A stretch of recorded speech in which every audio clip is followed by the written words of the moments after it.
आसरे येथील चारणपाडा बायपास जवळ शनिवार सकाळच्या सुमारास एक भीषण अपघात घडला। भरधाव वेगाने जाणाऱ्या मातीने भरलेल्या ट्रेलरचे ब्रेक फेल झाल्याने त्याने समोरून जाणाऱ्या सफरचंद भरलेल्या ट्रकला जोरदार धडक दिली। या धडकेत दोन्ही वाहने रस्त्याच्या कडेला उलटली। अपघातात ट्रेलर चालक गंभीर जखमी झाला असून ट्रक चालक किरकोळ जखमी झाला आहे। सुदैवाने मोठी जीवितहानी टळली।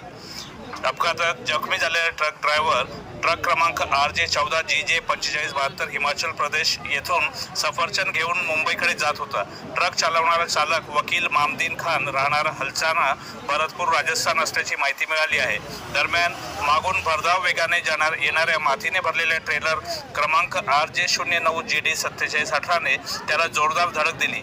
धडक इतकी जबरदस्त होती की ट्रक सह ट्रेलर दोन्ही रस्त्याच्या कडेला उलटून पडले। अपघातानंतर ट्रेलर चालक गंभीर जखमी अवस्थेत असून त्याच्यावर शिरपूर येथील रुग्णालयात उपचार सुरू आहेत। सदर ट्रेलर चालकाचे नाव व गाव अद्याप समजू शकले नाही। ट्रक चालक मामदीन खान किरकोळ जखमी